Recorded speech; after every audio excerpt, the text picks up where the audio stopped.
तुम्हालाही विदर्भ स्पेशल अशीच आलू वांग्याची भाजी आवडते काय? तर चला आज तुम्हाला रेसिपी दाखवते। त्या अगोदर चॅनलवर नवीन असाल तर चॅनलला प्लीज सबस्क्राईब करा। तर चला तुम्हाला रेसिपी दाखवते। त्या अगोदर इकडे 4 वांगे घेतलेले आहे, 2 आलू घेतलेले आहे। याला आपण आता कट करून घेणार आहोत। तर चला पाहू शकता इकडे कट करून तयार आहे आपले आलू आणि वांगे। याला मिठाच्या पाण्यामध्ये ठेवलेले आहे। त्याच्यानंतर इकडे आपण साहित्य घेणार आहोत। त्या अगोदर इकडे लसूणचा पेस्ट घेतलेला आहे, पाहू शकता तुम्ही। त्याच्यानंतर इकडे कांदा आणि टोमॅटो घेतलेला आहे।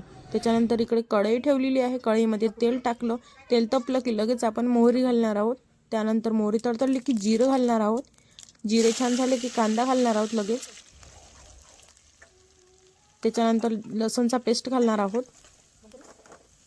गोल्डन ब्राऊन कलर आला की लगेच टोमॅटो घालणार आहोत। त्यानंतर एकदा मिक्स करून घ्यायचं आहे आणि मीठ घालणार आहोत चवीनुसार। त्यानंतर लगेच आपण तिखट घालणार आहोत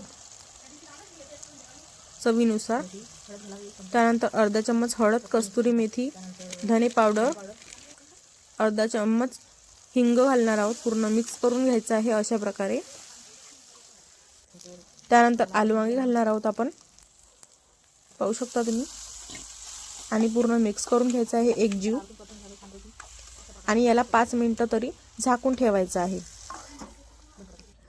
झाकण काढलं की पाहू शकता तुम्ही याला तेल सुटलेलं आहे। त्यानंतर एक गडवा पाणी घालणार आहे, पूर्ण मिक्स करून घ्यायचं आहे अशा प्रकारे। त्यानंतर 1 चम्मच गरम मसाला घाललेला आहे मी, वरून कोथिंबीर घालणार आहे। एकदा पूर्ण एकजीव मिक्स करून घ्यायचं आहे। त्यानंतर आणखी 5 मिनिटं झाकण ठेवणार आहे। 5 मिनिटानंतर भाजी आपली शिजलेली आहे आणि फायनली आपल्या भाजीला 5 मिनिटानंतर लुक पाहू शकता तुम्ही कसा आलेला आहे। कसं वाटत आहे भाजी नक्की सांगा कमेंटमध्ये। तुम्हाला ही आलू वांग्याची भाजी आवडते का? कमेंट करून नक्की सांगा। आणि अशाच नवनवीन रेसिपीसाठी माझ्या चॅनलला सबस्क्राईब करायला विसरू नका। भेटूया आपण नेक्स्ट व्हिडिओमध्ये।